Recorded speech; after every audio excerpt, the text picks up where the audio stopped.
Hello, everyone. I think now it's 9:06, so or 3:06 in Bangkok time, and we're ready to start. I see that we have quite a number of participants. My name is Cosima Starr, and I work for the SWITCH-Asia policy support component as an expert, including on the topic of plastics. And I'm very happy to see you all here for this very important topic with regard to sustainable consumption and production and circularity. I think a lot of you not for the first time, because we have quite a number of interested grant projects, as well as other SWITCH-Asia stakeholders that work on the topic. And I'm also very happy to introduce to you again Maro-Louisa Schulte and Dr. Per-Olof Busch, our plastics experts for the SWITCH-Asia policy support component, who have been working on the topic for more than a decade, I think. And they are not only experts in plastics, but also in multilateral environmental negotiations in general, which is particularly pertinent right now because there is the global plastics agreement being negotiated currently, with the potentially last session ending at the end of this year, the INC5. And what they will do today is give us a brief look into the most contentious or two of the most contentious issues that will also be negotiated or discussed in Bangkok this month in terms of intersessional work. And there is actually also a policy brief that is fresh off the press today, being published on one of the topics, which is chemicals of concern. And yeah, as you know, the SWITCH-Asia PSC plastics TA has been ongoing for quite some time, and we are always open for any of your questions, comments, support requests. So please, if there is anything that you would like to clear up with us or discuss with us at the end of the seminar, just get in touch with me or also with Maro-Louisa or Per-Olof directly. Thank you very much. And without further ado, I will hand over to the two experts. Thank you, Cosima. Just a few explanations. I've just posted a link which starts with myro.com. I think there is someone who doesn't have their mic closed. It would be really nice if you could close your microphone, everyone. Great. I will also share the Miro board. I hope you can see it, because what we will do is that we, on the one hand, will have all our presentations shared via the Zoom. So for following the presentations, please look at the Zoom. For all the group work, I would kindly invite you to please join the Miro board, because we really rely on your participation and we're really looking forward to get all your ideas and inputs. And we do have a few voting sessions. And yeah, so we really would like you to participate on this. I will now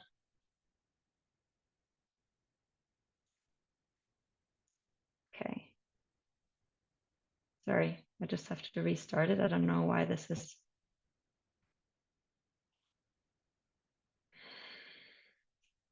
Sorry for this. Why does it always happen when you really need it? It's been working the entire morning.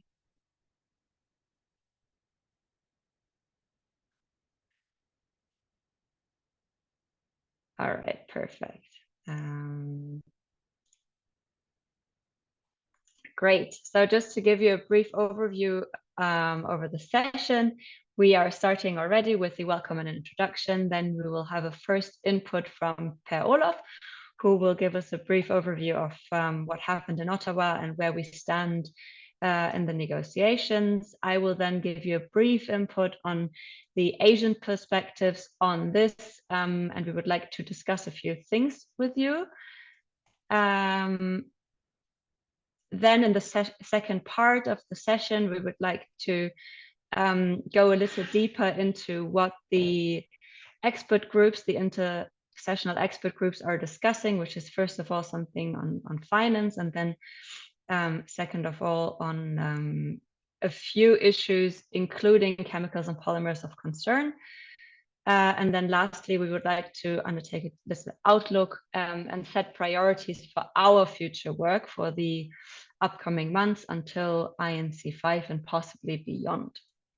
So I would be starting by just giving the word to Pelle and to start the presentation. Pelle, the floor is yours. Yeah, thank you, and good afternoon, everybody. So I'm happy to share some insights on what the state of negotiations on the Global Plastics Treaty is. Next slide, please, Louisa. What you can see here, it's almost coming to an end, at least that's the plan. So there have been 4 sessions of negotiations so far. And as you can see, the INC5, the 5th session, will take place end of November. And this is supposed to be the final negotiation round. Whether this will happen in the end, we have to wait and see, I guess. But I will come to this at the end of the presentation, how likely it is that the negotiations will be concluded this year. Next slide, please. So what is being negotiated currently? There are several, let's say, groups of negotiations. Also, the negotiations are organized in different groups. They are negotiating the preamble, the objectives, the definitions and principles, and the scope of the treaty. So what is in the treaty, what kind of regulations, what stages of the plastic life cycle, for example. Then this is I would say the core. That's also why it's called core obligations. There are 13 core obligations to reduce plastic pollution. And I will go into detail in my presentation, so I won't tell you so much now about this.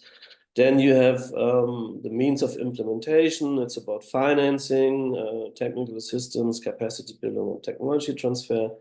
In the later presentation, we will talk about what the financing options are.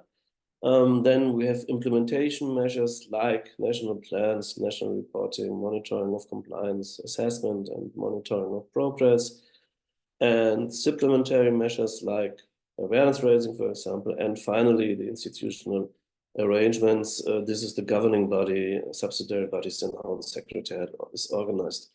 In my presentation, I will focus on the core obligations because this is, let's say, the substantive heart of the treaty. Next slide, please.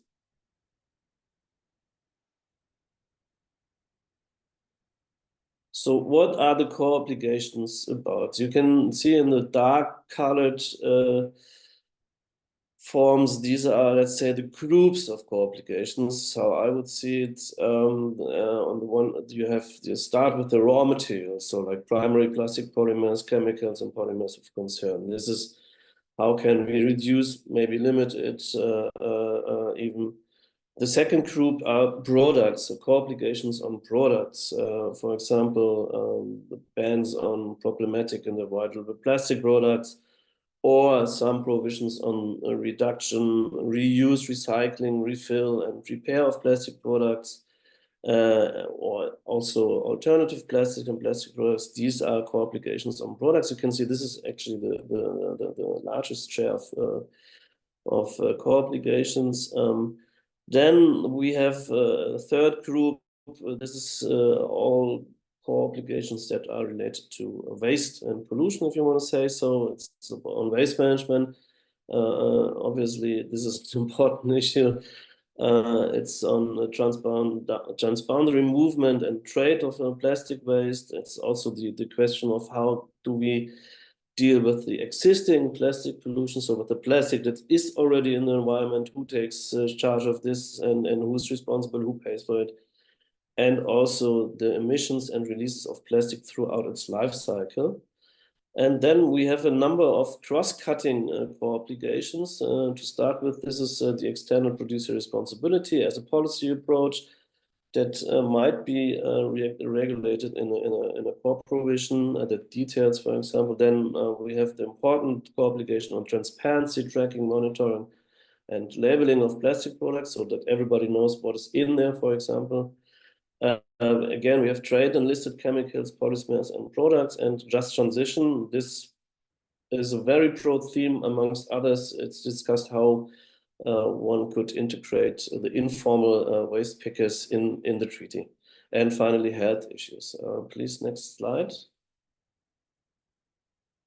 What measures are considered? The most contested issue is the first one. It's the reduction of the primary plastic polymers, and also this is really very contested whether this should be done among the states. It's very contested. We have phase out and bans, for example, on certain chemicals and polymers of concern. Luisa will talk about this in later. Bans on problematic and avoidable plastic products like plastic cutlery, for example, or plastic straws, things like this. We also have the negotiations on bans on the transboundary movement of certain plastic waste or of certain chemicals and polymers.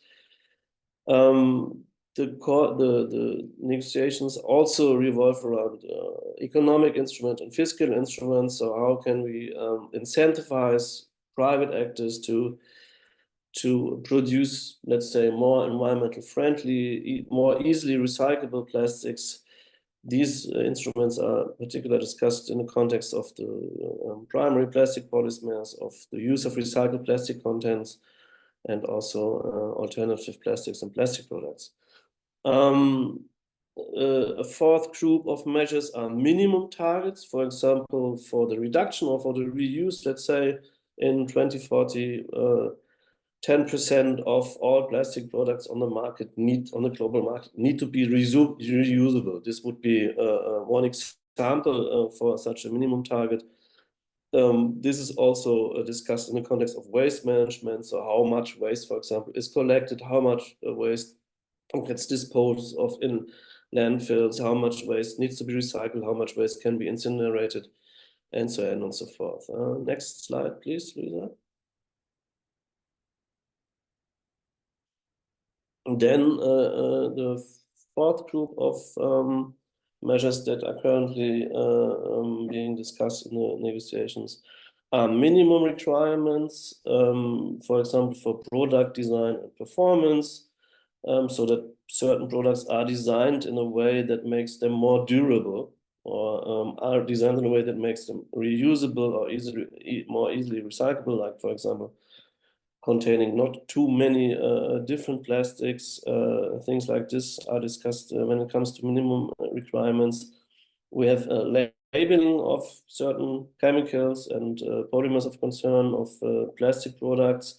This is, for example, also important for recycling processes, so that the recycler knows what is actually in the plastic waste that I have here. How can I deal with it? And finally, we have support measures. For example, in the case of non-plastic substitutes, this would be funds for research and development. It might also be awareness raising campaigns. So in the case of waste management, to educate or to at least to tell consumers how to separate waste and where to bring the waste. Next slide, please, Luisa. So this was what the states are negotiating currently. And now we come to the question of what actually happened in Ottawa. And yes, it was there was some progress, but I would say most delegations were many delegations, not most, many delegations were disappointed about the extent of the progress, because it was not sufficient to really get the treaty done by the end of this year. That's, I think, that's where most people agree. So the negotiation groups all finished the validation of the technical streamlining of the revised treaty draft text. This means that all states agreed that their concerns and their interests and their positions are considered in the treaty draft text. This took, I think it was 3.5 days only. Then textual negotiations started.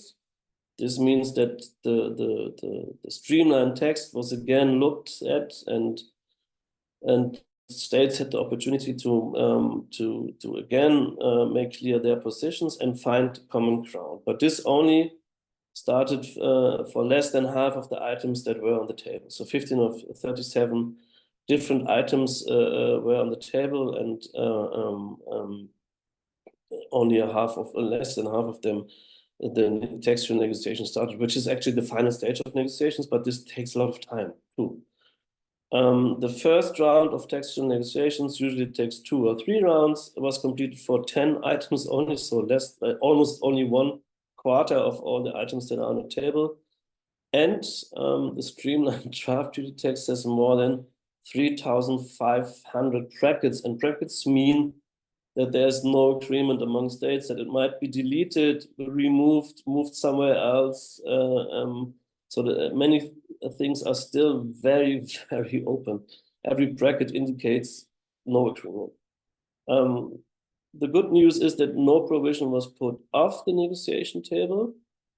And this is particularly important when it comes to all the co-obligations at the beginning of the plastics life cycles, at the upstream, like the production of primary plastic polymers, because there's a lot of opposition from some states, and they also want to have so-called zero options. That means that there is no provision on this, but the, let's say, more ambitious states finally managed to keep this in the negotiations. Next slide, please, Louisa.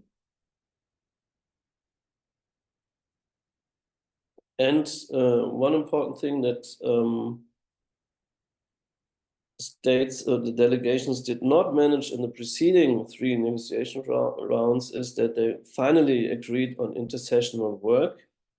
And this intersessional work will be on finance. We will discuss this later. And on plastic products and chemicals of concern in plastic products. I don't want to go into much detail here, and just move to the next slide, please. So what are our observations from Ottawa? First, the main cleavages, the main conflict lines persist. So on the one hand, you have countries that want uniform, legally binding and global obligations. These are, let's say, the more ambitious countries.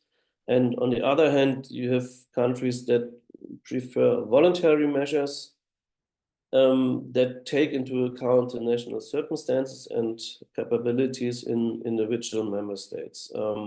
These are the 2 different approaches, I would say, to the treaty. And the first group is what is typically labeled as more ambitious, and the second group is rather less ambitious, which does not mean that they oppose to every measure. It's just they want to have a voluntary basis and taking the national circumstances into account. And the second cleavage is that you have countries that want provisions on measures in the entire plastics life cycle, so including, for example, the production of plastic polymers, and then also provisions on waste management. And on the other hand, you have countries that consider provisions on measures on waste management as sufficient downstream. So the idea is that you basically have to improve the waste management, and then we are all fine with the plastic pollution, because there will be no plastic pollution anymore. And there are several studies that show that this will not be the case, simply because there will be so much plastic waste that you can't manage it, even if you expand and improve waste management across the globe. Next slide, please.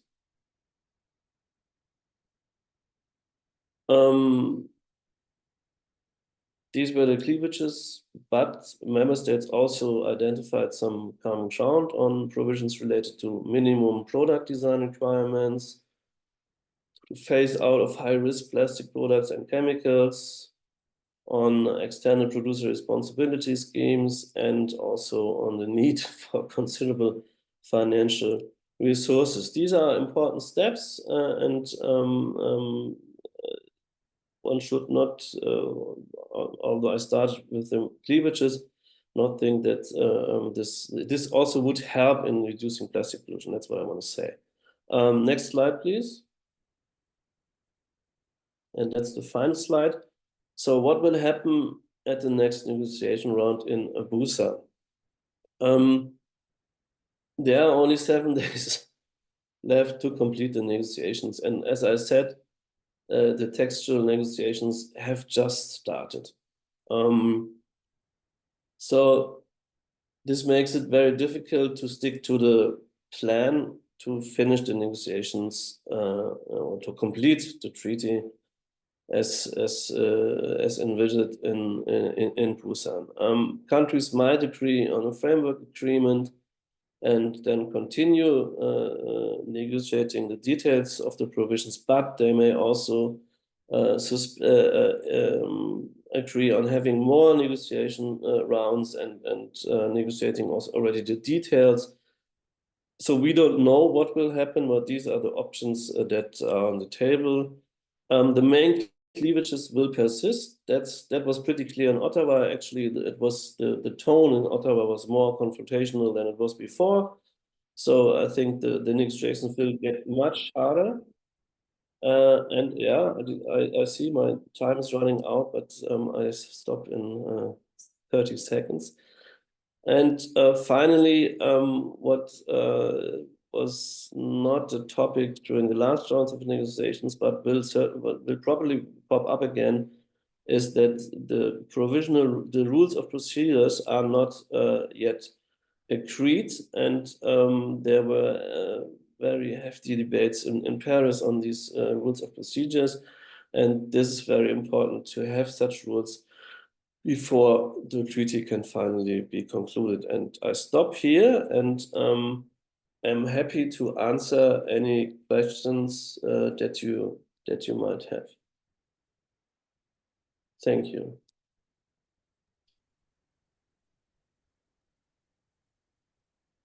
So are there any?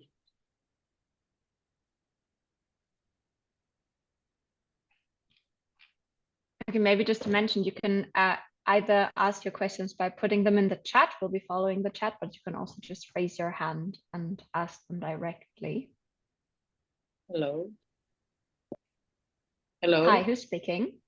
Good afternoon. My name is Pedro Guterres. I'm from Timor-Leste.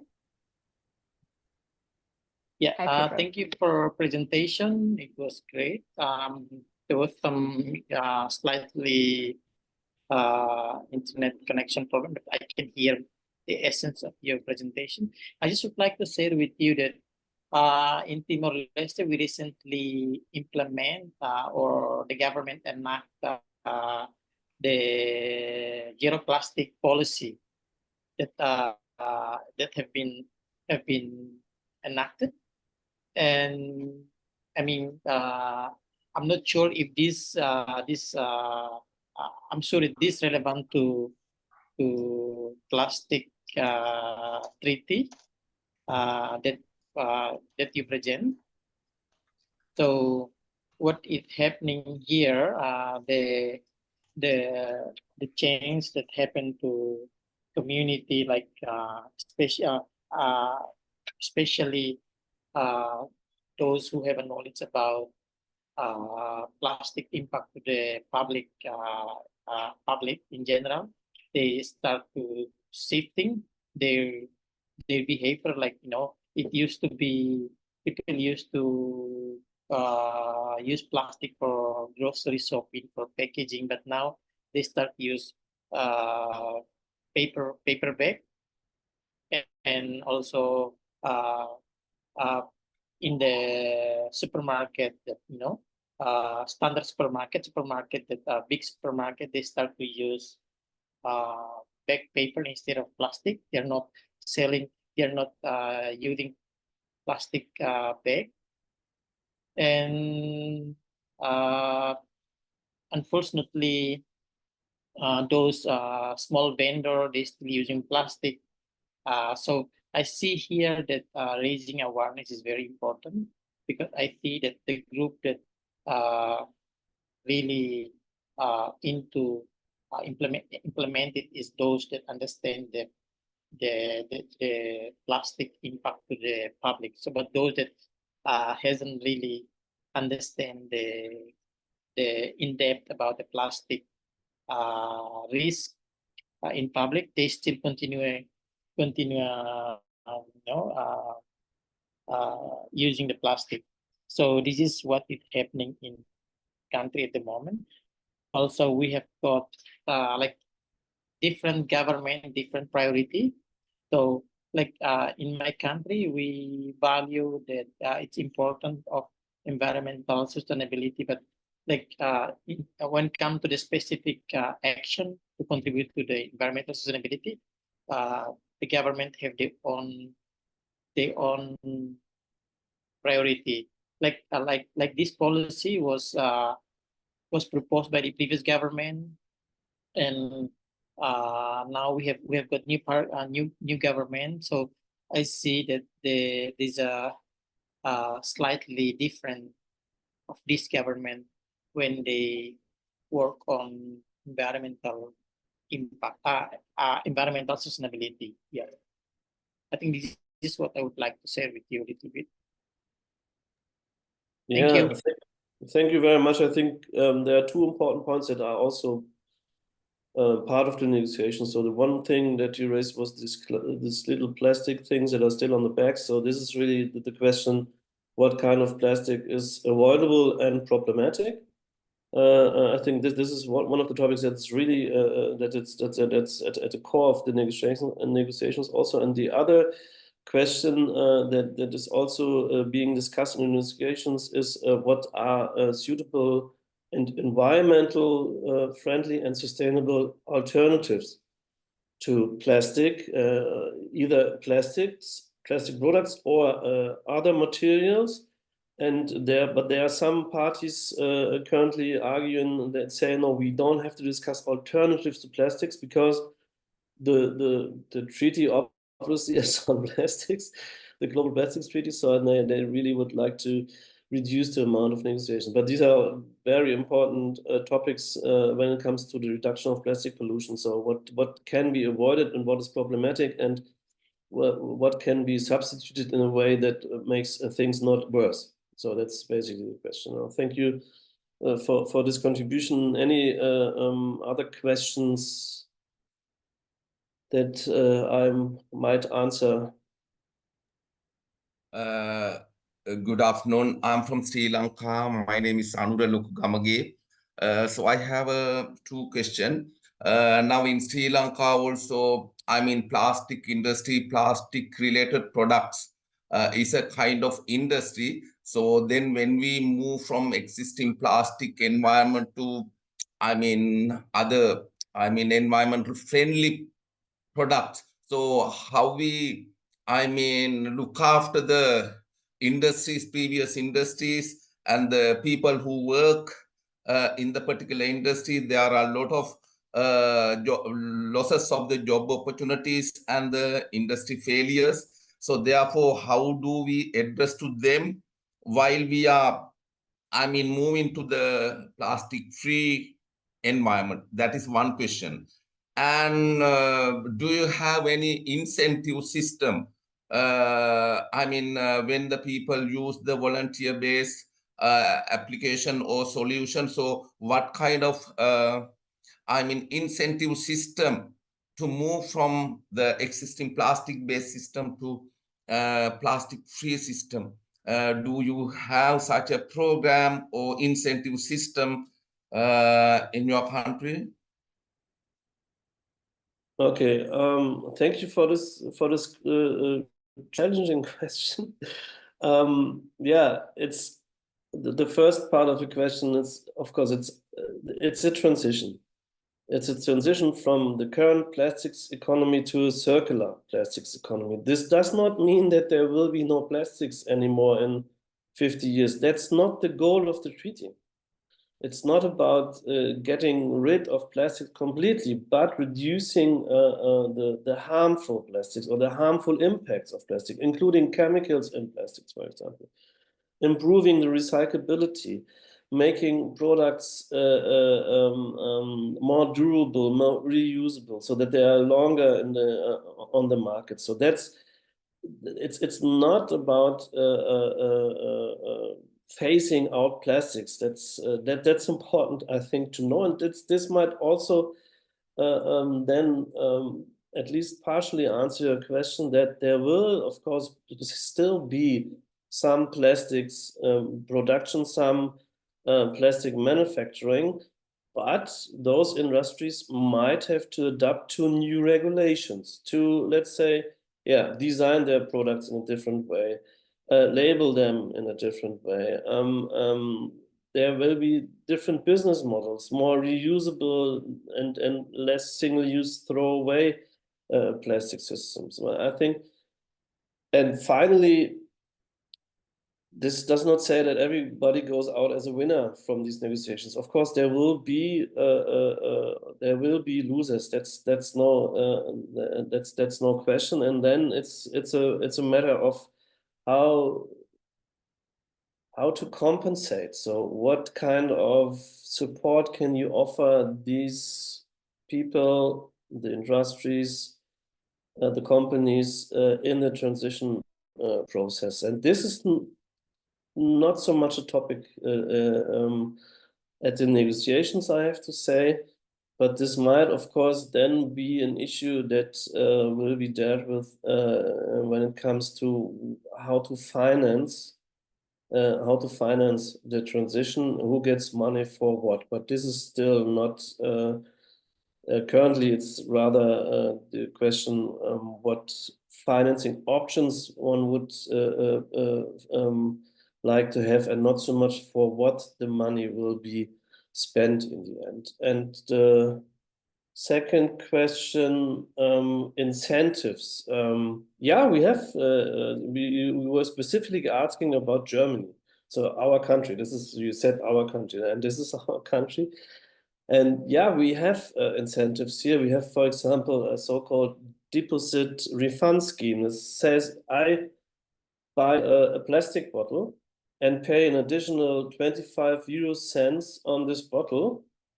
And when I return it, I get it back. So this is an incentive for me not to throw it somewhere in the environment, but just to bring it back. For example, this is one of the easiest incentives that we have here. We have also an EPR, Extended Producer Responsibility Scheme. This is also so you can that there is an organization that takes care of the packaging waste that you produce as a household, and they have to pay. The producers have to pay for this. They are obliged to pay for this. This is maybe not an incentive. That's rather a regulation. What other incentives do we have here on the EU level? For example, we have it is called plastic tax.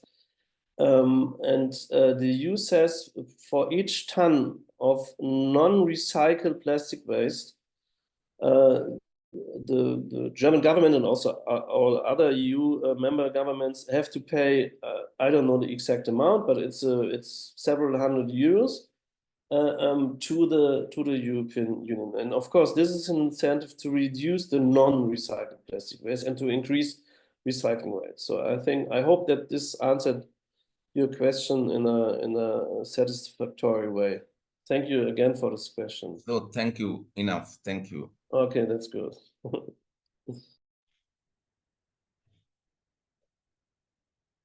Okay, perfect. Are there any other questions at this point? Because if not, we would have one question and one voting for you, if you're up for it. I don't see any more hands, so let's hope.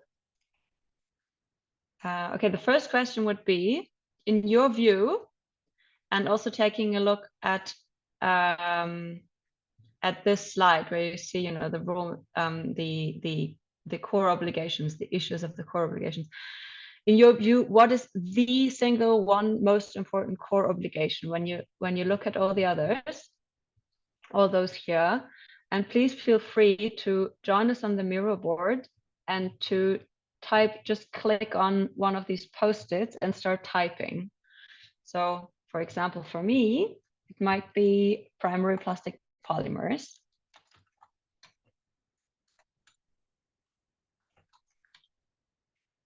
But for you, it might be something else. If you need more sticky notes, you can just click on one and then just copy paste. So Control C, Control V. I'm interested to see what you're going to put.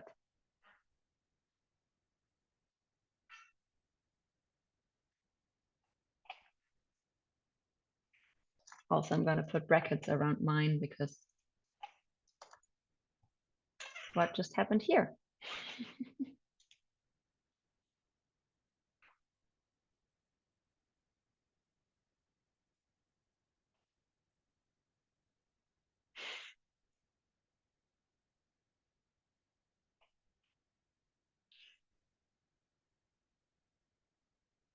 So I see problematic and avoidable plastic products.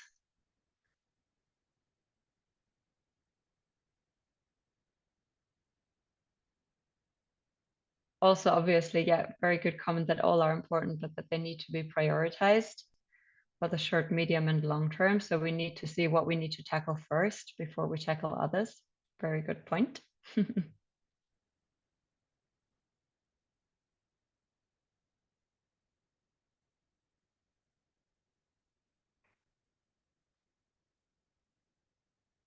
Someone else talking about the problematic and avoidable plastic products. It's good because you seem to know quite a lot about that.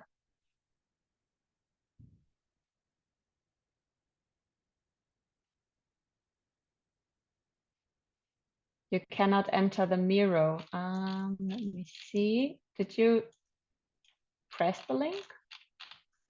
And then nothing happens?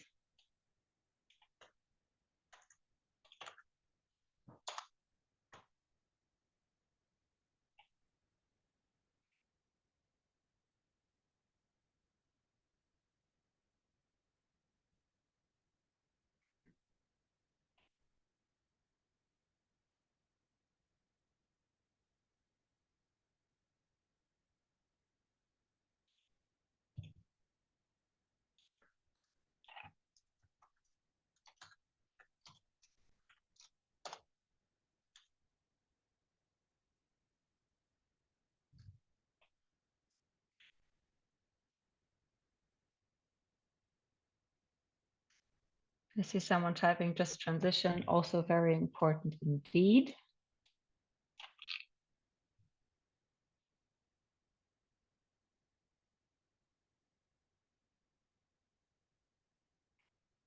What's the one on the top? And plastic pollution.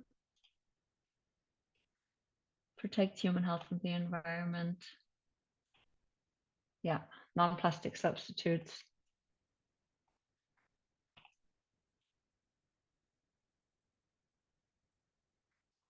It's interesting to see that none of you have yet said waste management, because that's when you go to the negotiations, that's what usually comes up. But I think maybe it was helping that Pelle said we will that this will not suffice.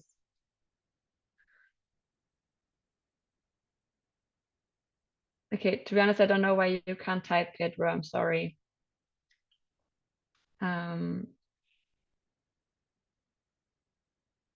I don't know, Pelle, any thoughts on our results here?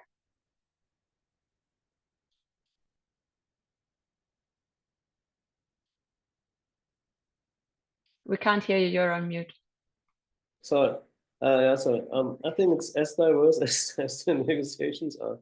So even after your intervention, we also have waste management in it. And I didn't want to say that this is not important, but I said that it's important to reduce the waste that needs to be managed. That's the basic idea behind this, because then you don't have to spend so much money on waste management. Yeah, I think we have okay, that was me. We have primary plastic polymers. That was Louisa. Problematic and available plastic product. I think this is really where the negotiations will make considerable progress, because there's a common agreement that there are plastic products that are simply not necessary and problematic. And the negotiations will be more about what kind of plastic products these are, but that there are many such plastic products. I think most state delegations agree. Yeah, but it's very diverse. And I think we have problematic and vital plastic products. We have more, and then we have also existing plastic pollution. There's, for example, talk about a separate fund, also a separate financial resources to tackle existing plastic pollution. No more comments from my side on this. It's as diverse as the negotiations are. We will see what comes out in the end.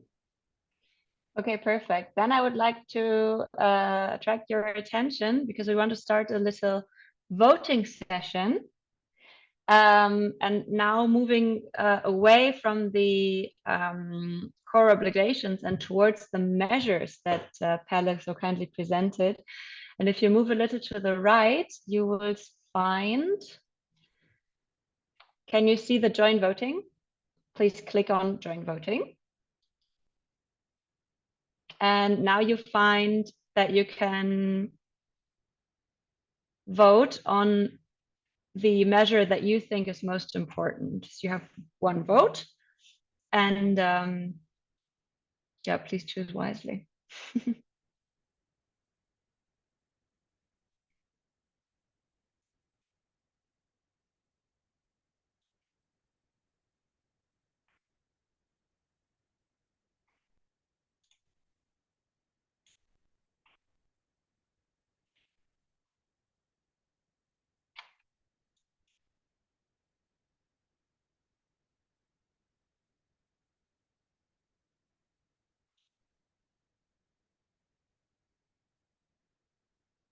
I have 3 seconds left.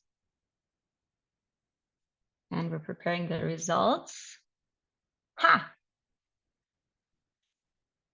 Okay, economic and fiscal instruments. Anyone who voted on this who would like to share a couple of thoughts on this?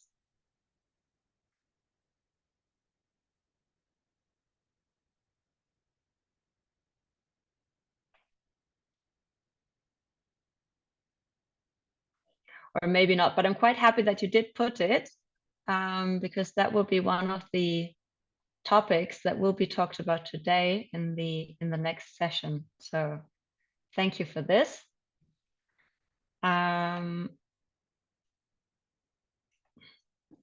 Sorry. I'll be closing the results of the voting. And I would then like to introduce you a little to the next issue here on the agenda, which is the country positions on selected treaty provisions from the zero draft in the Asia Pacific region. So before I start telling you more about the positions, let me kindly or briefly say how we set out to measure this and to identify these positions. So before, sorry, someone's moving this. So prior to INC3, we were provided by the chair of the INC with the so-called zero draft. And the zero draft contained a lot of provisions. Those are predominantly the core obligations that Pelle already introduced. And under each provisions, there were a number of options giving, of text options, as in, okay, we could either frame it this way or that way. So that would be option 1, 2, or 3. There could be more options or fewer options, as you can see here under the provision 2. And these would include varying levels of ambition. So let's say option 1 would be the most ambitious, option 3 the least ambitious, and option 2 somewhere in between. So during INC3, countries were able and allowed to issue their preferences on these options. So they could see, I opt for option, I prefer option 1, I prefer option 2, and so on. They also noted that, no, I do not want any of these options, and I don't want any text on a certain provision. And thirdly, they were also able to suggest alternative provisions. And this is what basically happened. So what we did, we took a look at the different levels of ambition. So we took at who opted for the most ambitious options, for the moderately ambitious options, or for the least ambitious options. And for those where we didn't have any data because they didn't voice their views, or they didn't submitted a submission, we would say we have insufficient data. So these are the gray areas that we have somewhere here. We did this for the world as a whole. So you can see that there are regions in the world where we, and those are actually a lot, where we see overall they did opt for the most ambitious options. Fewer opted for the moderately ambitious options, and only very few opted for the least ambitious options.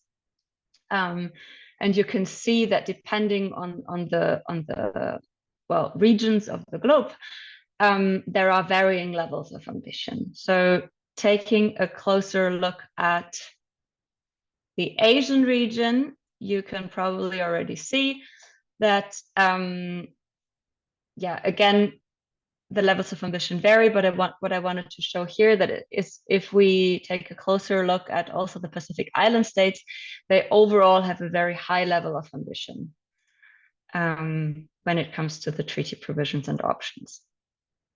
What we have already seen is that obviously, depending on the actual provisions, there is a varying degree of the level of ambition. So for example, when it comes to safe and environmentally sound waste management, we have an overall agreement for the most ambitious option. We have one alternative suggestion. We have quite a high number of countries where we just don't have sufficient data. It's similar for alternative plastic products, which we've also heard as a very important core obligation from you.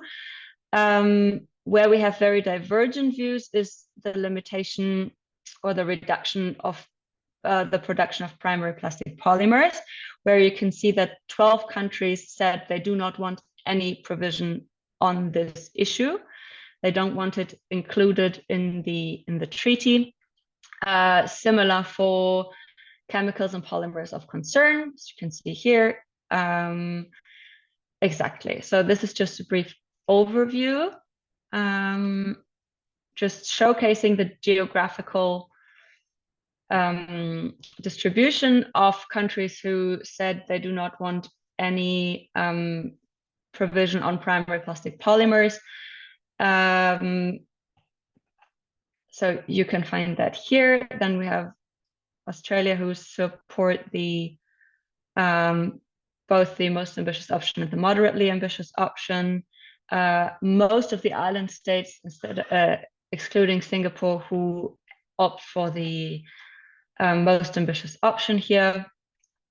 So again, it's quite diverse, and it looks rather differently for the safe and environmentally sound waste management. You can see that a few countries only opt for the least ambitious one. There is none that says we don't need a provision in this regard. There are quite a number of countries who actually opt for the most ambitious option, including all the island states. Okay, good. With this slide, I just wanted to show that, and you also find it in the reports, which we will be adding the links for. Sorry that the QR links expired. I didn't know this could happen. But we will be adding the links to the Miro board so you can download them if you like.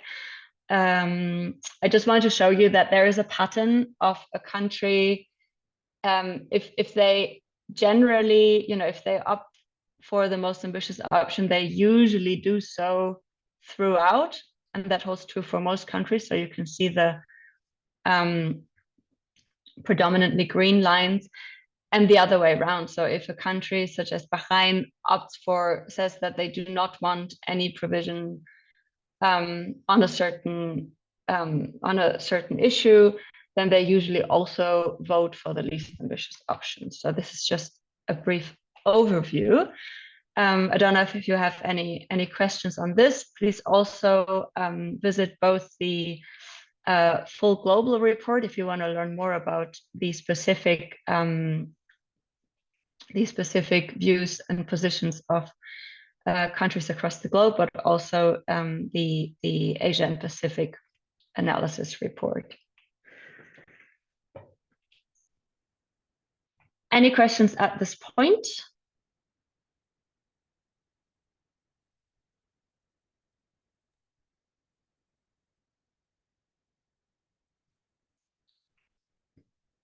Because if not, we have 3 questions prepared. And please feel free to just answer them all at once or just one after another. So the one was, what surprised you in looking at this? What confirmed your existing assessment? So basically, what didn't surprise you? And then just if you have any idea why there are so many countries in the region who have not yet expressed their position. So this could be a lack of information, or maybe they want to keep their positions quiet until the very end. I don't know. If you have any idea, please help us out and tell us what might be the reasons. Maybe there are from these countries, we have participants here who just know a bit more as to the reasons why many countries have not expressed their positions.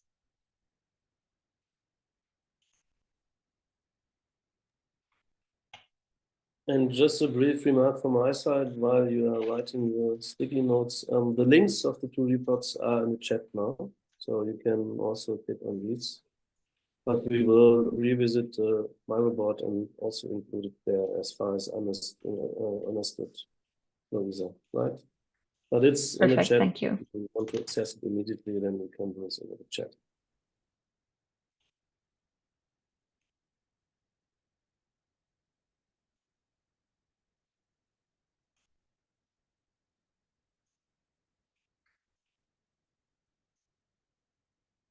So this is the world one and the Asian one.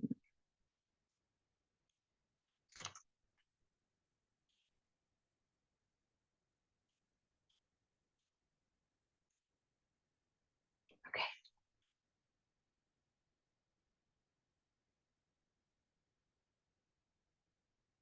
Countries taking positions. What surprised you? Countries taking positions without evaluating the full impacts on their economies and local contexts. Ankit, could you maybe elaborate on this and share with us what you mean? So, I mean, there are certain provisions which have significant implications on some of the least developed economies. And for example, the whole EPR consensus towards EPRs, for example. So is it really practical for some of these countries to adopt such measures? So that's, for example, one. There's another example where, I mean, most of these economies import waste rather than manufacturing some of these plastic products. So what are the implications for them? So one of the observations was that countries don't necessarily have the full assessments done before such decisions and votes are being placed. That was to the best of our knowledge. There could be sort of means beyond, but that was what surprised us. Okay, if I understand you correctly, you're saying that countries opt for more ambitious options without taking into account that this might have negative impacts on their economies. In a lot of cases, yes. And in some cases, articulating the support required in implementing these policy measures. Yeah, but I think, at least from my experience, they do say that they will need support, and I think this is also something that Pelle will dive in a little deeper as to how can we finance the implementation of the treaty. So what can we do? How can we direct financial flows towards those who will require help in financing such a transition? Let me briefly read. As one of the reasons why countries have not expressed their position, lack of awareness on the importance of the treaty on their country, as some countries consider it as an issue of countries with access to sea, yep, and countries that produce primary plastics. Yeah, I think that might be one of the reasons, in particular when you look at the geographical distribution of the countries. Those are usually land-rim countries. Might be true, though, as we will see later, that's not a very good argument. It's not necessarily true because it is affecting everyone. Yeah, they want to remain conservative in case they're unwilling or unable to comply. Yeah, another good point. India's least ambitious position surprised you. I don't know who wrote this, but maybe you want to say why this surprised you?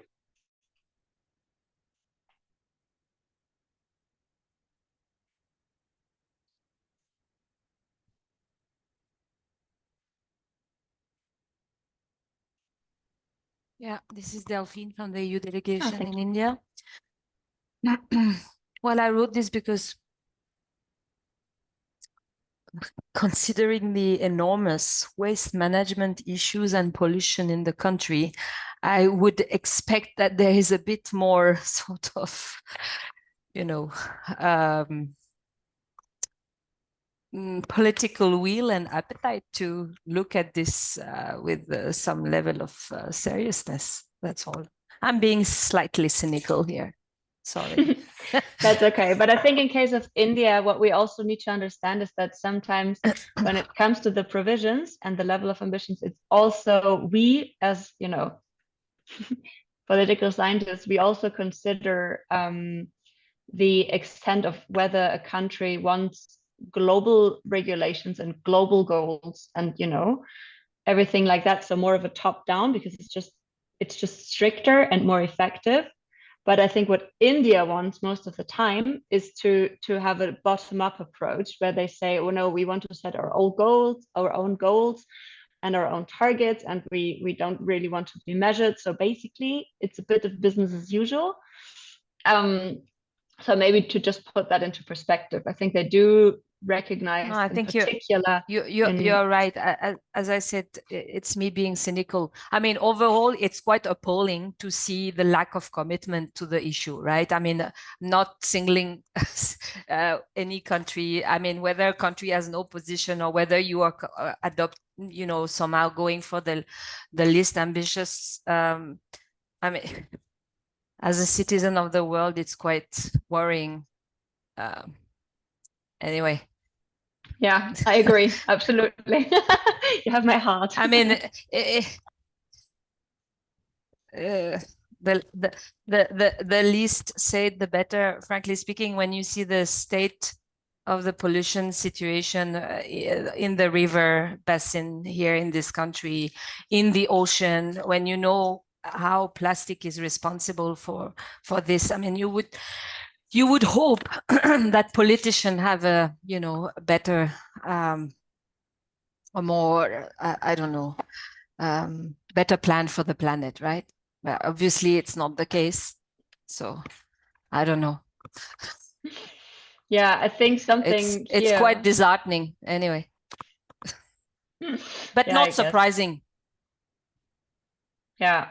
So maybe that is in line with what confirmed your existing assessment is, I don't know who put it, position being related to whether a country is mainly a producer or mainly a consumer or a mix of both. And I think that's a very large point. And we see it across when we compare the economic relevance of plastics and plastics production in an economy to an economy, then we see a lot of correlation in the positions. I would like to close this for now. Feel free to also, if anything comes to mind, also at a later stage, feel free to add it here.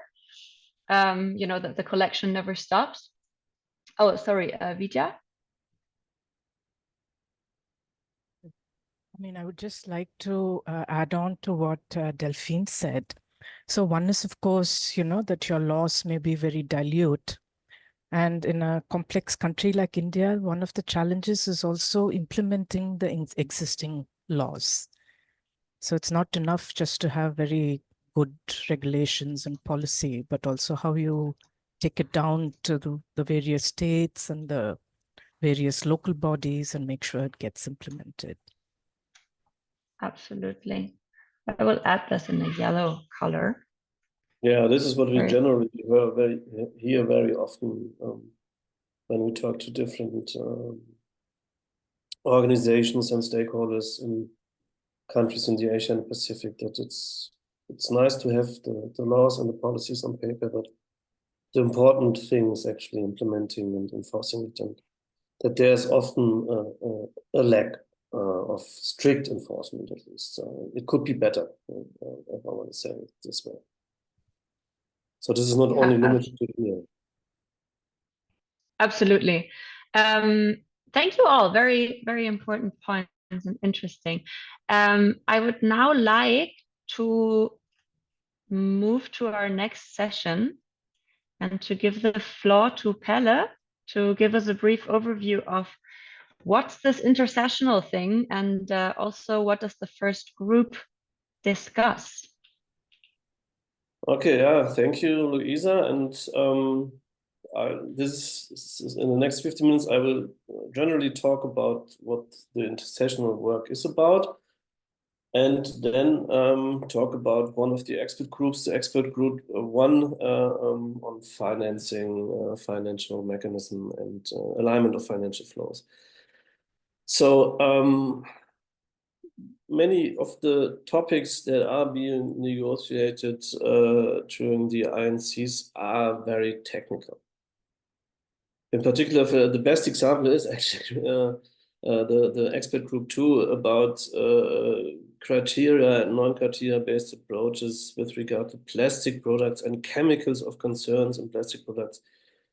There are several lists already out there in different conventions. Then you have European Union lists in the context of REACH. So this is really a highly technical issue where negotiators often lack the in-depth knowledge that they need to understand what the implications of certain decisions are. This is not so much the case in the case of expert group 1, because how to finance things, what kind of instruments are out there, many people know, but there are different proposals on the table, like the global plastic pollution fee, that might need more explanation. So the intersessional work serves actually, it's not negotiations, but it's information, it's knowledge transfer, and so that the delegations have an idea, a better idea about what the implications of certain decisions are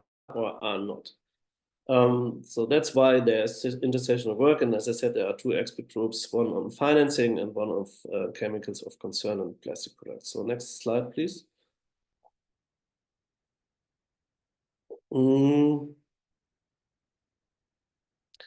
And these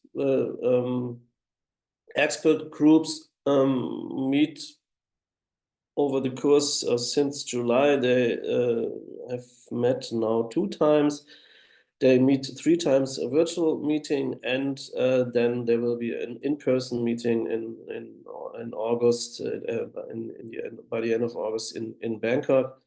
And there's a concept note also what kind of questions need to be addressed. So, for example, the identification of financial requirements that was discussed last week apparently, and the landscape of financial sources and flows. So what is actually already there on financing, and then in the coming meeting they will discuss the options for financial mechanism. I will go into detail on this, and also a non-financial means of implementation. This means capacity building, technical assistance, and technology transfer. Next slide, please.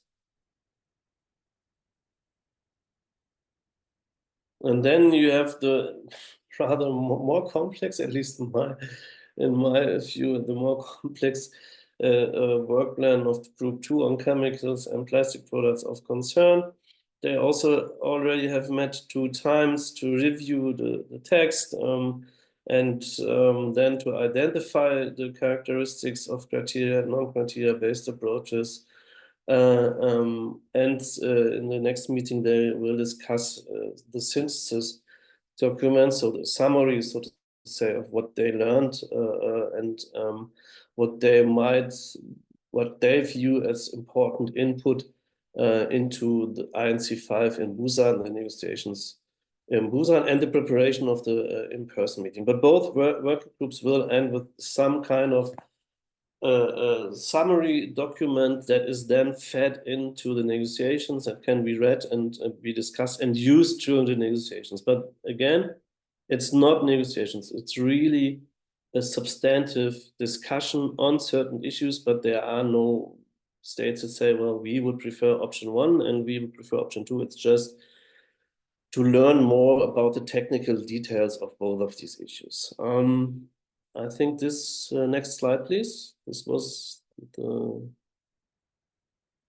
Okay, so this was the broader context, and I will now talk about the financing options, and these are only those that are currently on the table in the negotiations. And in my presentation, I draw on a policy brief that was published several months ago.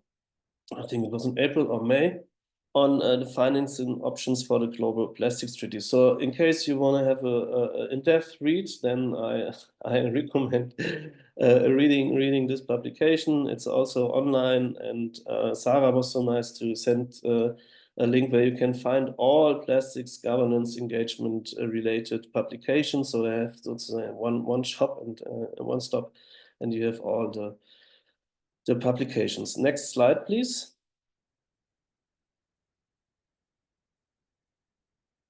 I will first talk about the scale of the challenge, which is tremendous. Where are financial resources needed? And in all countries. So all countries need financial resources in one way or the other. But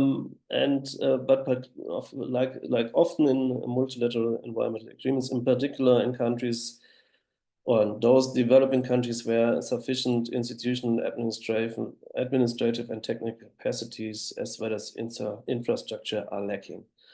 And also the experts at least say that we need financial resources in all economic sectors and all stages of the plastics life cycle if we really want to effectively reduce plastic pollution. However, they identify priority sectors, and this is the packaging and consumer goods sector, which is responsible for at least a very large share of plastic waste.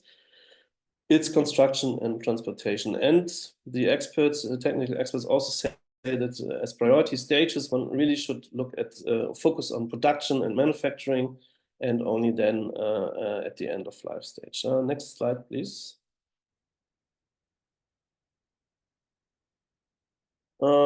Which activities and actions need to be financed? And you see that this is again also based on a review of what the technical reports of different experts say.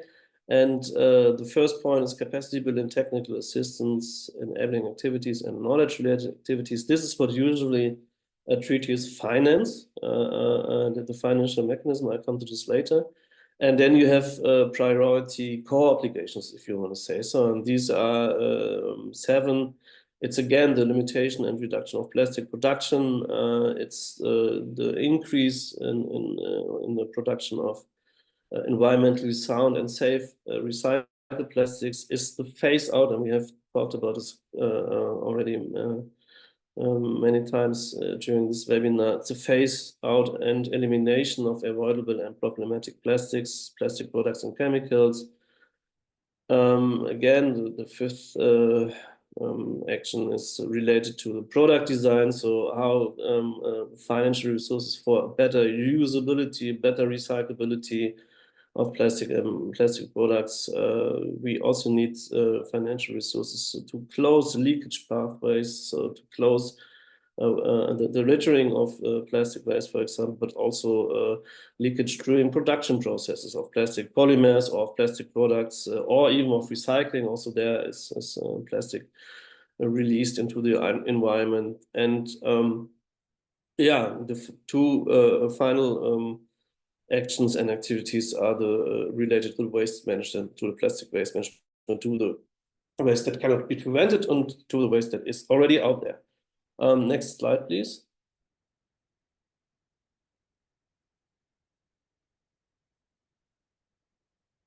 So how much financial resources are needed? And there are different models out there, different scenarios. And yeah, you can see, and I really was thinking about whether I should begin with this number.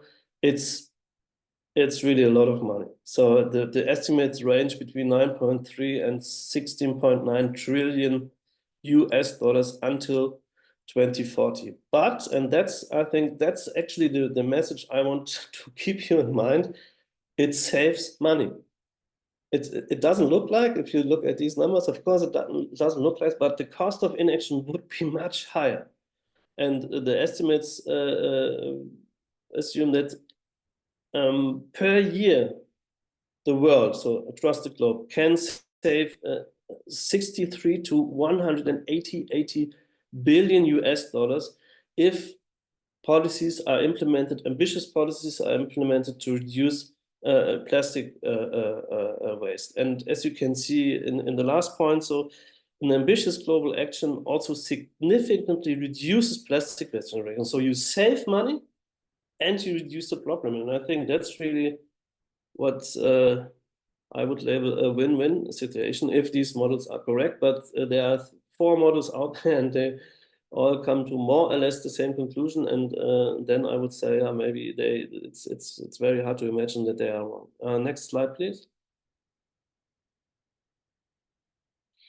Okay, what financing options, sources, and flows are on the table? I have divided them into 2 groups. So you have international sources and flows, you have domestic sources and flows, and you have cross-cutting. So they are international and domestic. And the options that you see here that are underlined, so the financial mechanism, the global plastic pollution fee, the extended producer responsibility, the alignment of financial flows, and private financing, I will discuss in this presentation. I won't talk about official development aid and taxes, levies, and subsidies. If you want to learn more about this, really please consult the publication, but I'm already now almost running out of time, so I really have to hurry through these even already. So next slide, please.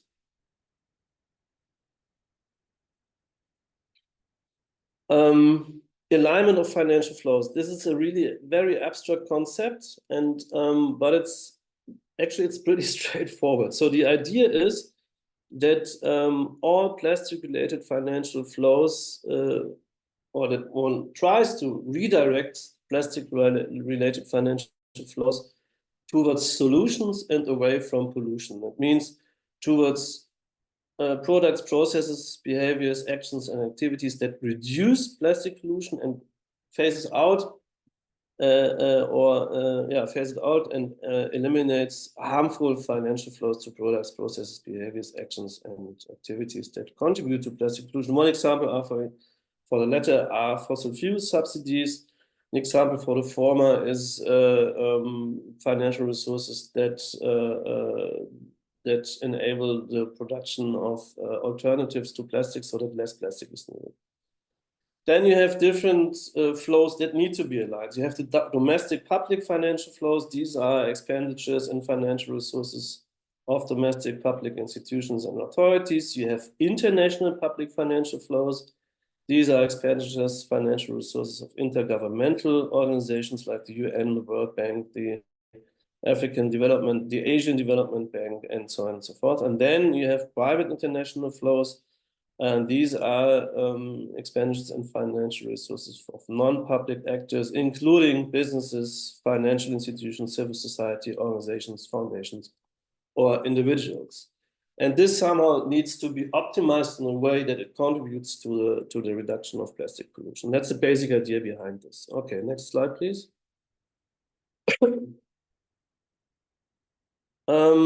The financial mechanism. This is really one of the core elements of the treaty, the financial mechanism. And what does it do? It mobilizes, distributes, and channels resources that for partially covering the costs for the implementation of the treaty. This means that the money can only be spent on what is regulated in the treaty. So if states decide on not having a provision on reduction of plastic polymers, then this cannot be, such activities could not be financed through the financial mechanism.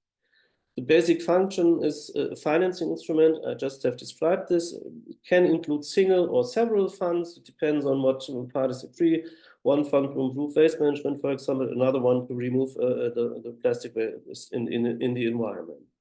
You also have a coordination function. This means that the financial mechanism provides information on where already financial resources are available and helps countries to get access to these resources. This is not mobilization of financial resources, it's just information and guiding states through it. The financial mechanism can be governed in different ways. So there can be a newly created independent body that governs the financial mechanism. This is, for example, the case of the Montreal Protocol. The fund is organized in this way. It can be embedded in an existing organization. This is the case in the case of the United Nations Framework Convention on Climate Change. Here you have the GEF, for example, that administers the fund, or a combination of both. It mobilizes resources through mandatory contributions. This means that states negotiate and agree on what they pay, and then they are obliged to pay it. It may also be based on voluntary contributions. Then each state decides on what the money that it gives to the financial mechanism can be spent. Or this is the adaptation fund, for example, of the UNFCCC. It can impose fees or levies on certain activities related to plastic pollution and use these to fund the financial mechanisms. It can fund everything, but states need to agree on what is funded. And there's so far no indication in the negotiations. And when it comes to the alignment of financial flows, the financial mechanism increases international public flows for solutions and can attract and increase private flows for solutions through blended finance. Next slide, please. Then we have the proposal by Ghana on the global plastic pollution fee, which is still in the treaty, but the general mood is rather that it won't survive the last round of negotiations. And this fee shifts the responsibility for covering costs to polluters. So it implements the polluter pays principle by collecting a fee from these polluters domestically and then distributing it internationally, the revenues, so to countries in need. Here again, it's a financing instrument because it mobilizes resources, but it's also an economic instrument because it makes plastic production more expensive and might make other products, alternative products, or recycled plastics more attractive. Yeah, the resource mobilization, there are two ways. So the polluter can pay typically the producers can pay the fee, or this is how it's organized in the EU currently with the EU plastic tax that I touched upon a few minutes ago. The governments pay the fee and then decide to charge the polluters or not. This is another option. Funding purposes can be everything, can be funded. It depends again on what rules parties agree on. And this, in terms of financial flows, the global plastic pollution fee would increase domestic and international private flows for solutions, and at the same time relieve public budgets because they need to spend less money on plastic pollution related issues. Next slide, please. So in the best case, of course, only. Extended producer responsibility, there will be a separate co-obligation on this. And again, like the global plastic pollution fee, it shifts the responsibility for covering the costs to polluters. It implements again the polluter pays principle by obliging them to fund and organize reduction and management of plastic waste. But this is limited to there are two differences to the global plastic pollution fee. One is it's limited to the country where it is implemented, and it's mainly on waste management and does not target, it can, but it's difficult, does not target the production stage of plastic. So this, but in the end, again, the polluters would pay. And like the global plastic pollution fee, it raises money, so it's a financing instrument, but also because they have to pay a fee and they will pass it on to consumers or try to make it cheaper for them. It's also an incentive, an economic instrument to, for example, improve the products so that they can be better recycled or better identified for waste management. Here, it's just usually the usual way to implement is the obligation for polluters to fund and organize the waste management and the reduction of the waste. What can it fund? It can fund whatever is decided upon by the domestic legislation and or agreed by polluters, because if they self-organize the system, then they also can decide on whether they only want to fund it on waste management or, for example, also fund it on awareness rate.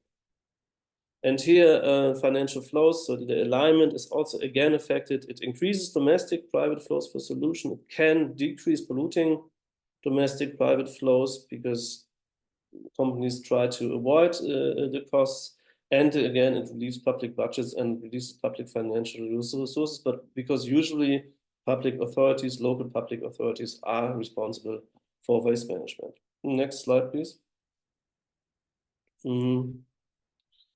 Private financing. This is somewhat difficult because the treaty as such cannot say, okay, all private actors please contribute a certain amount. It could if it introduces the global plastic pollution fee. The basic idea is here to adopt regulations, measures, policies that give private sector companies an incentive to reduce their plastic footprint, I would say. So these incentives, so it's an incentive, it's an economic instrument, but it might also attract investors to invest in pollution reducing activities. Therefore, it's also a financing instrument. And how could this be done? There are different alternatives. You can, as a government, as a country, you can decide to implement fiscal and economic incentives and disincentives. You can have finance taxonomies and metrics that show investors where to invest the money if they want to reduce plastic pollution. You can regulate that companies need to disclose their risks and assessment, their plastic-related risks and assessments, and also, again, make transparent where can I put my money if I want to reduce plastic pollution or if I want to avoid plastic pollution. And also labeling and certification of products certainly helps because consumers then can decide what kind of product they want to buy. They want to buy the non-recyclable plastic product or the recyclable plastic product, for example, to make it very simple. Yeah, funding purposes also, again, almost everything, but in this case, only those that private actors consider profitable at reasonable risk. It increases domestic and international private flows for solutions.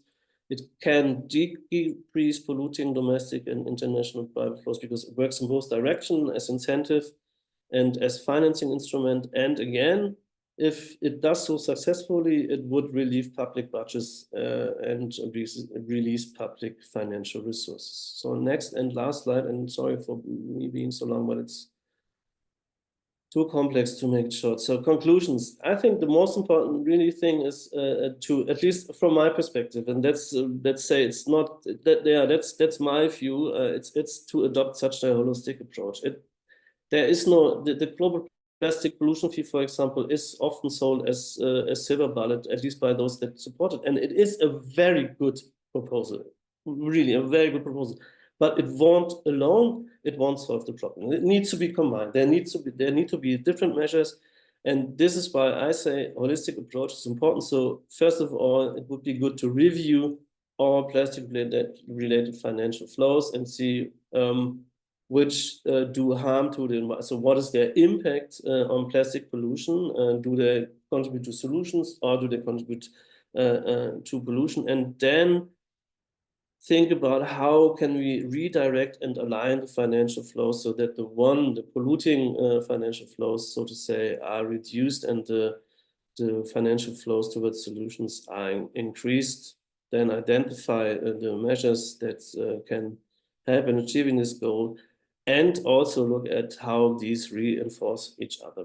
Because this is, if you adopt a measure that reduces the polluting flows and increases the flows towards solutions, this reinforces each other. And I think this is really kind of the holistic approach, not trusting on one and single instrument like EPR, for example. It's also often sold as the silver bullet and then everything is solved. This won't be the case. So it's good to think about this holistically. And I stop here and I'm happy to answer any questions. Yeah, so thank you very much for your attention.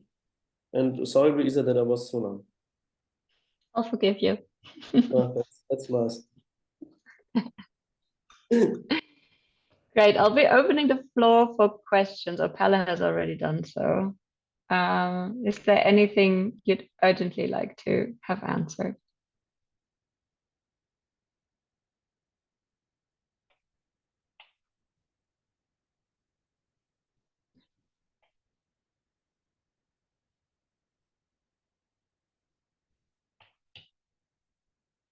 Well, Pelle, I think you were quite understandable and quite clear in your explanations. In that case, I would like to invite you to start another, or to participate in another voting session, because as you have seen, Pelle has just introduced you to a few global measures, a few national measures, and also the suggestion of the alignment of financial flows. And our question would be, which do you think is or are most important? So you'll have 2 minutes and 2 votes, and we'll be excited to learn where you would set the priorities.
13 out of 13 voted. So I would end it so that we can see the results.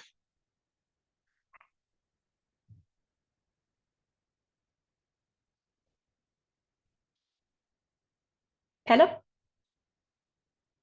Yeah, I'm nodding because, well, I think that's yeah, that's a good result. So financial mechanism ranks first. I think yeah, because it's part of the treaty and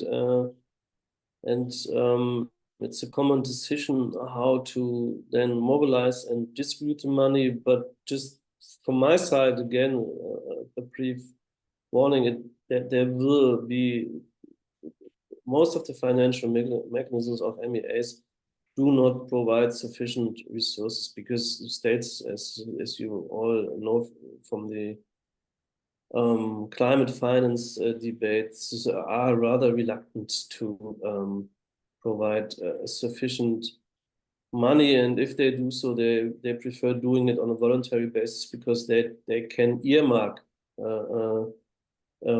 This means they can decide on what the financial resources are spent. But I think it's a good balance, and that's what I like about this voting result. It's a good balance between global and domestic measures, and I think this is really important. That it's not the whole the incredible amount of money that is needed to finance, even though you save money, won't come only from the global and international level. There need to be domestic measures that raise money, and on which then also it's also a matter of independence, I would say, sovereignty, because an EPR and the taxation fees and levies can be designed in a way that the country thinks it best suits their targets when it comes to the combat of plastic pollution. This is very much different if you look at the financial mechanism or the global plastic pollution fee, because their states need to agree on how to mobilize the resources. So, for example, how high is the plastic pollution fee? Who is targeted? Is it the producers? Is it the manufacturers? Is it the retail? And who gets the money? So what kind of countries, activities are eligible? And I think that's, if you negotiate this with 193 countries, you will find an agreement. But yeah, I stop. But it's easier if you really try to find your own resources at domestic level. And I stop here because Luisa is understandably now very strict on my timing. Yeah, I'm sorry. I know we started a bit later, so I think, or I hope that participants will be able to overstretch a bit. But yeah, we basically, even if we overstretch a quarter of an hour, we will have only 20 minutes left. So this is also why I'll be skipping this, because we were actually also interested in hearing if you have any country examples or good practices from your countries, in particular on these national measures. However, please, as always, feel free to include that if anything is burning inside you and you would really like to leave it on the board. You're kindly invited. I would then invite you to, I'm very sorry, to use another forum where we have 5 questions for you that we kindly would like you to participate. I will go through this rather briefly, but it would be very helpful if we have your if you have your views on this. I think it's easiest if you click on this link. If you would prefer to use it on your phone, you can just go to menti.com and then enter the code. Or the link is also being provided in the chat. Thank you very much. And I will switch here. Exactly. And I think we also have 2 answers already. So thanks for that. In your view, what are problematic and avoidable plastic products?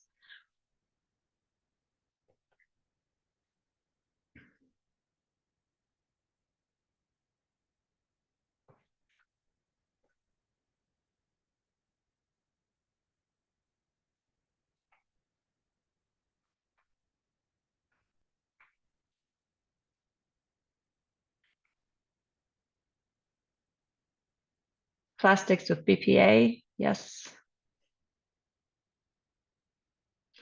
Single-use plastic and packaging.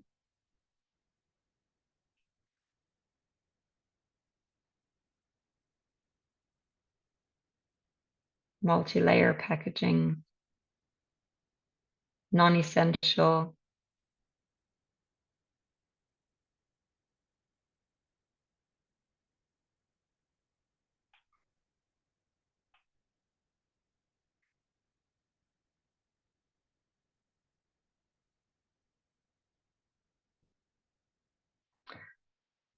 All right, thank you. I will leave it at this for now because I really want to go through the other questions as well. So our second question, the others are a bit of guesswork. So please just have a guess. What do you think? How many different chemicals are out there that are potentially used in plastic? So it's not necessarily that they are used already, but they have the potential to be used in plastic. How many do you think these are? Is it 4,000, 8,000, or 16,000?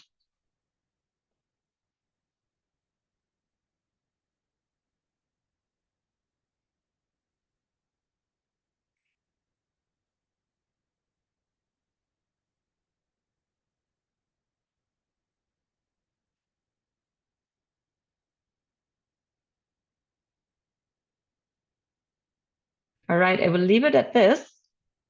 I will not give you the answer right now, but you will find them in the little presentation that I've prepared for you.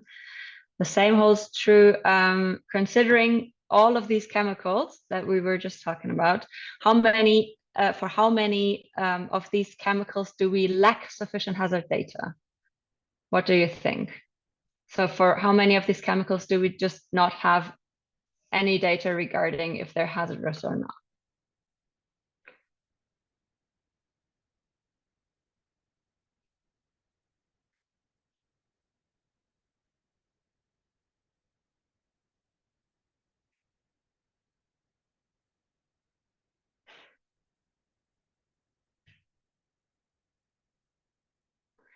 All right. Ah, no, something's still moving. All right, interesting. I will leave it at that and see. Let's go to the next question, next estimate. Again, thinking of the overall chemicals that could be used in plastic, how many of these chemicals do you think are considered hazardous? Is it 4.2, 3.2, or 8,000?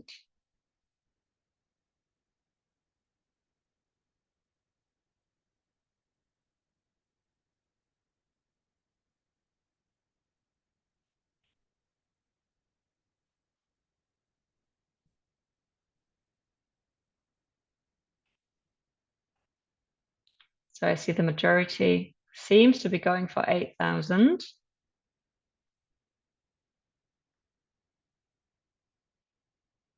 Let's see. And again, of these hazardous chemicals, how many do you think are regulated under global or regional conventions? Is it 100, 550, or 3,500?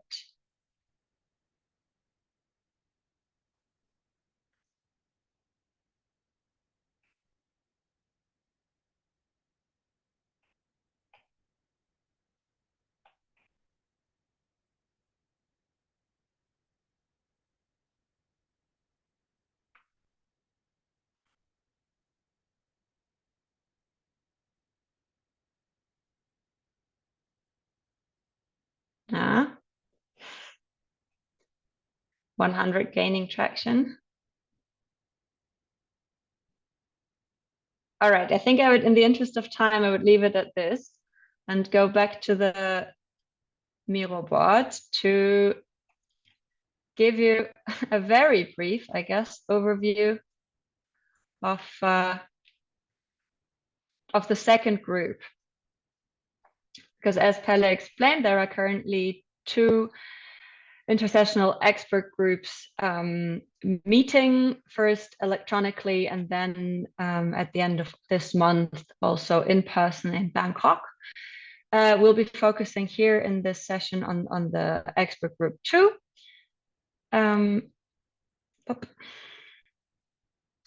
So this group focuses on or discusses criteria and non-criteria based approaches regarding plastic products, including problematic and avoidable plastics. So yeah, and then chemicals of concern and plastic products, product design focusing on recyclability and reusability of plastic products. So this is product design basically. And what they discuss is they aim to discuss is the level of intervention for each of these 3 issue areas. The level of intervention, so should these be governed at a national level or at the international level, and also the level of obligation. So should these be voluntary or mandatory, or a mix of both? Will be quite interesting to see. Pelle already touched base on this. I just wanted to highlight that between the first and the second session that already took place, there was a questionnaire issued regarding states' views on these issues, on the 3 issues, so plastic products, chemicals of concern, and product design. And these have only at the end of last week been published in a synthesis document. So we have all these. It's quite an interesting read. It also tells you a bit more about what countries understand under non-criteria based approaches, because there seems to be a lot of confusion as to what these should actually be. Some use it to say there should be no obligation, there should be no provision on this. That's one way of looking at a non-criteria based approach. Others just mention that they need clarification because they really don't know what a non-criteria based approach should be. And then again, others say that a non-criteria based approach means that things should be governed at the national level. So in the next meeting, this synthesis document will be discussed, and we'll be quite interested to see what they make of it and what they bring to Bangkok in the end. Great. So again, coming back to the plastic products, including problematic and avoidable plastic products. What are problematic plastics? They are, and I think you have pointed out to a few, they're hard to recycle, they contain hazardous substances, they easily leak into the environment. And I think here you can also have like the single-use plastic, but also in particular, when it comes to hazardous substances, you also have something like PVC, which contains a lot of hazardous substances. So that's also problematic, and we also need to take care of that. Avoidable plastics, this is more of the range of single-use plastic. They can be rather easily replaced with more sustainable alternatives, or they can be eliminated altogether through better design and consumption practices. And both types of plastics will ultimately need to be reduced. For avoidable plastics, it's rather easy because they can be phased out or substituted. What's more problematic is the essential problematic plastics, like think of medical equipment, etc. So this is also single use. So the idea is that these would need to be redesigned in order to minimize harm, and that collection would need to be improved.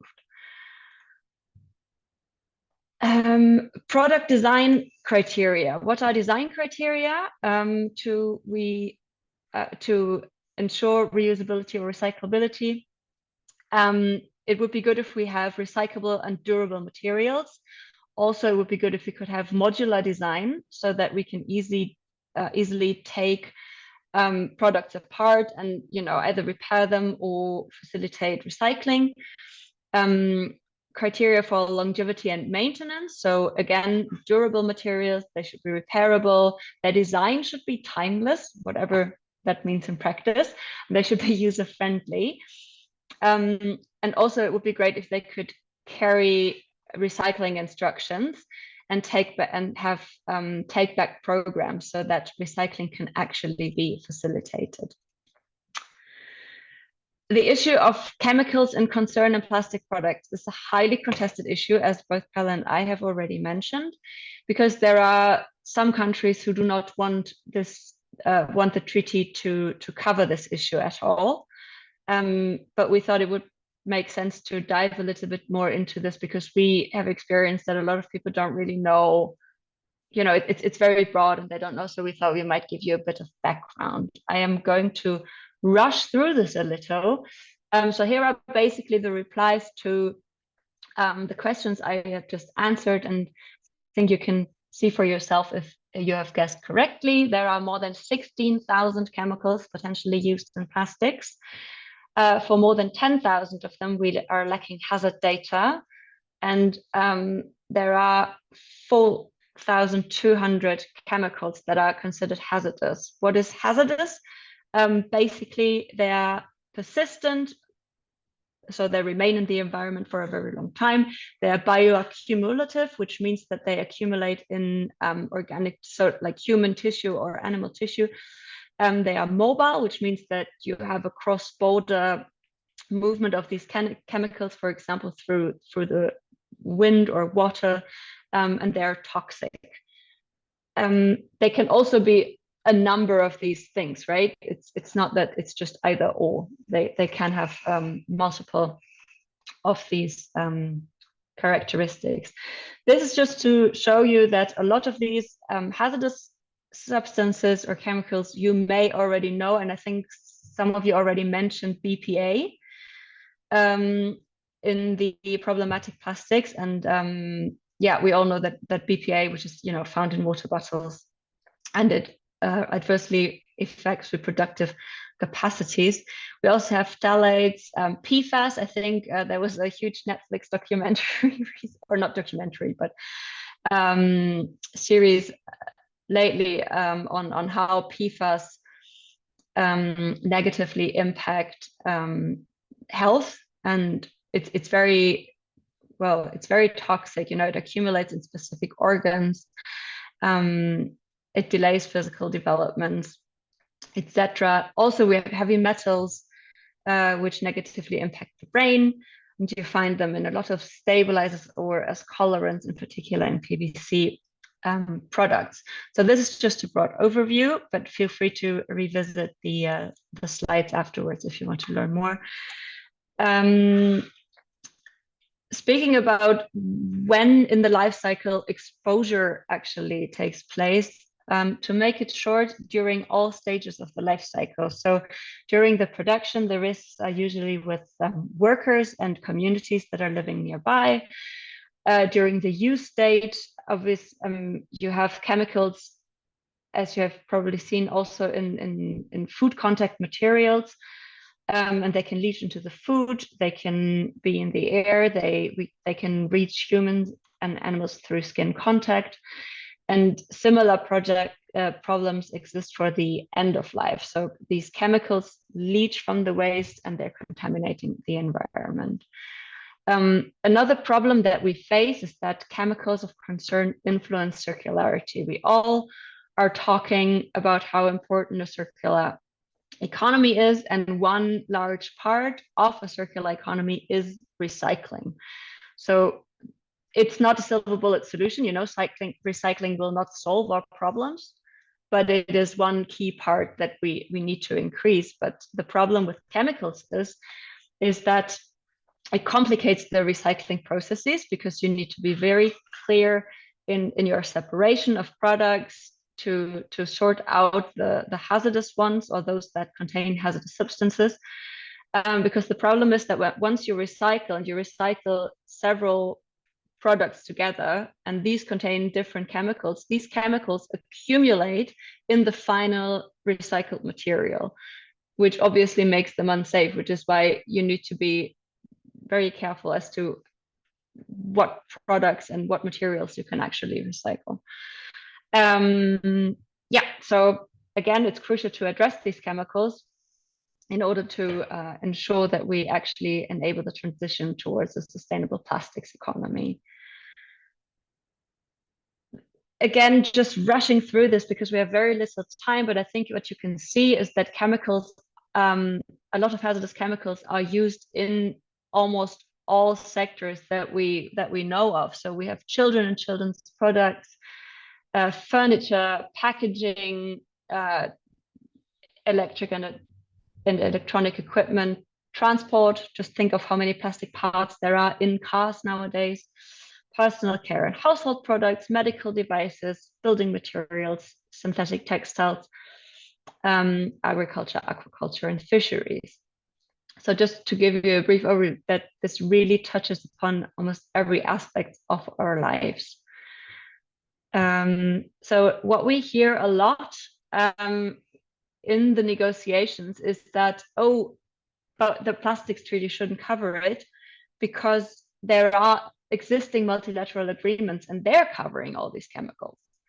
Well, to be honest, and that was one of the questions, only 6% of these chemicals are regulated under either Basel, Stockholm, Minamata, Montreal, or Rotterdam, or in regional and national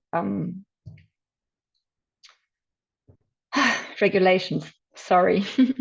And for Rotterdam, it's even, they have the prior informed consent procedure. So it's not actually a ban. It just says that if you're importing or exporting a specific chemical, you need to inform the recipient country about what you're exporting and that it's hazardous. So yeah, and it leaves us with 3,650 unregulated hazardous chemicals. So I think we can agree that action might be needed. I don't know why I can't move the slide now. As I said earlier, don't read this, please. It's too much. In the zero draft, we had 3 options, as I explained. These differed in a few numbers. I would probably skip this at the moment because I think the next slide is possibly a little more important. Because after Ottawa, we are now left with a text that is full of brackets, and brackets mean whatever is in the brackets is a suggestion, or someone is suggesting to take it out.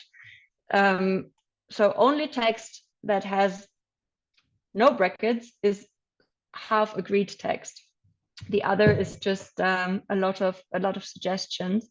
So as you can see, there are a number of countries who still say that there should be no provision. Another less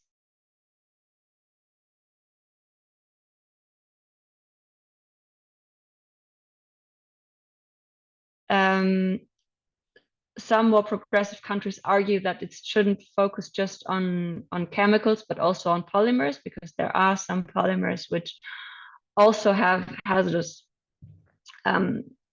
characteristics. Anything else? Yeah, the issue of whether we should include a group of chemicals or just specific chemicals is quite important as well, because as we have seen, for example, with BPA, so bisphenol A, it's been quite problematic. Countries have realized it, consumers have realized it, and so you've seen this is BPA free stickers on a lot of products. But what actually happened was they just changed the BPA, changed the little molecule and said, oh no, this is now bisphenol F or bisphenol S. And it's just the hazard characteristics are the same, but you can just say it's BPA free. So you're just dodging the regulation on it. And that's quite problematic. And if you regulate a group of chemicals, you circumvent this and you prevent this from happening.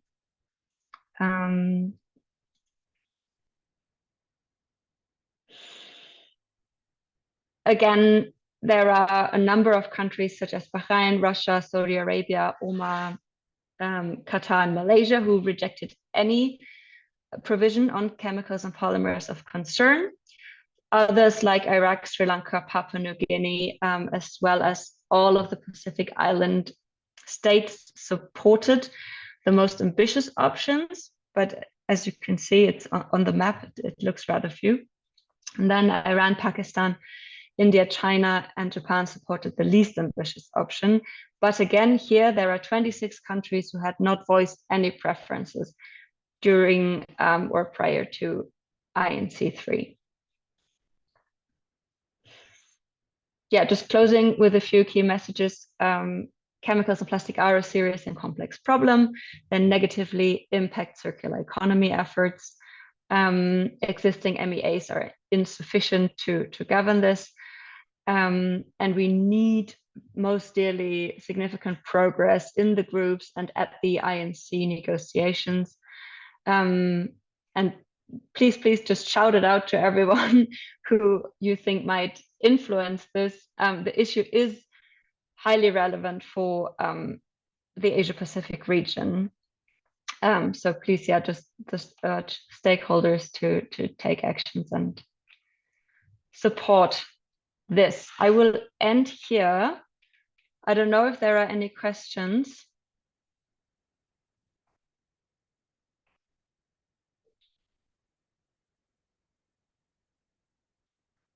But also, obviously, if this was too fast for everyone, feel free to read in a little more detail in the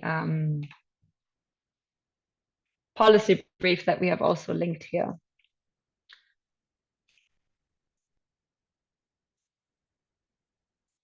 Okay, looking at the time.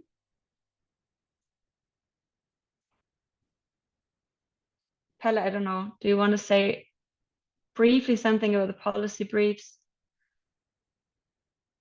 Yeah, of course, I can say something. So what we are currently developing as ideas. We have already ideas, but we would like to have your feedback on what useful, from your point of view, what useful policy briefs we could produce in the coming month. And as you can see here, we have already published 3 policy briefs, but the blue ones would be the new ones of financing deep dives on EPR, global plastic pollution fee.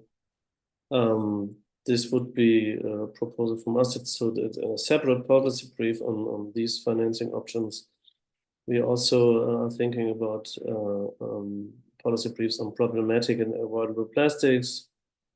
So you can see what topics we envisage, and also, and that's the second part, we are currently developing a number of country profiles related to plastic pollution, in particular what policies are in place and what role does plastic play in the domestic economy, and what innovations are there, what's the way forward, and what are the challenges. And we would like to ask you, right, Luisa, to share your views on what you consider as the most important of these knowledge products, as we label it. And you can do so by voting. You have 1 vote and 45 seconds left. What do you consider most important, most useful also for you? So it's just, we are a consumer-oriented governance engagement, and would be happy to, in particular, produce knowledge products that you might value.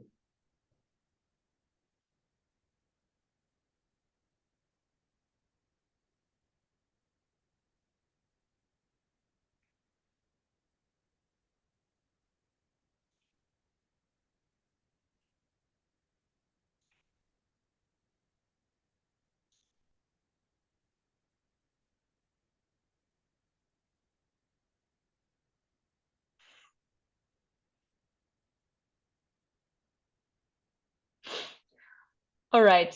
I'm sorry, I know we overstretched. So maybe we just leave the second voting out. And if you have a preference regarding countries, so these are the ones, the green ones are the ones we already prepared. The yellow ones are the ones that are currently under development. And then there is a number, and yeah, we just thought, it might help us to prioritize, but maybe at this point it's a little late. And yeah, we will be sharing the link of the financing options report.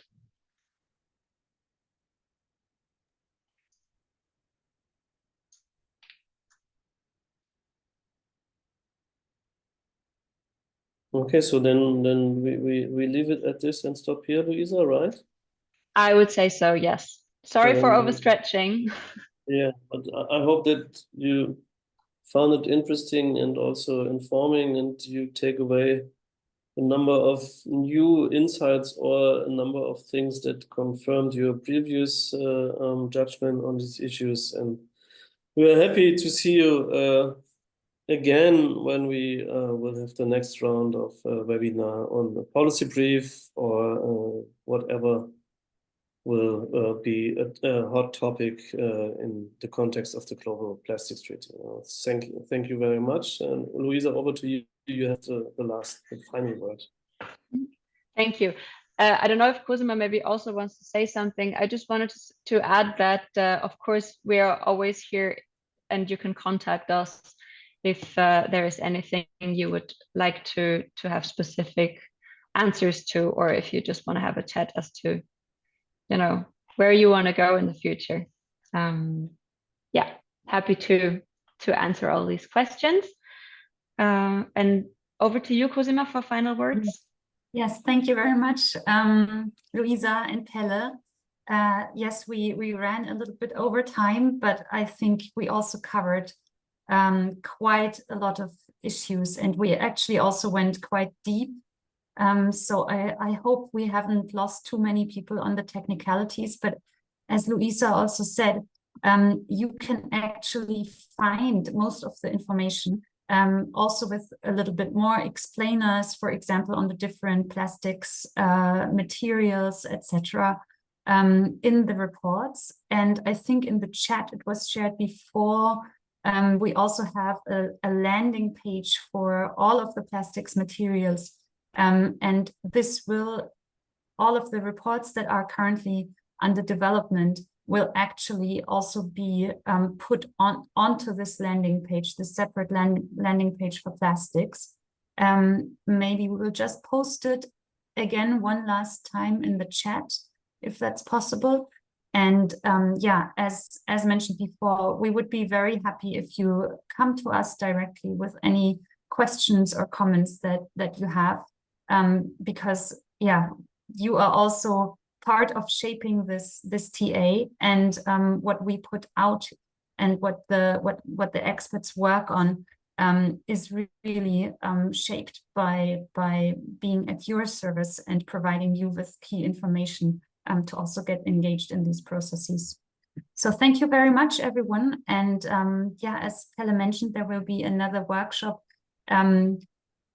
just before the next INC, so a couple of weeks before the next INC. And of course, you will be invited in due time.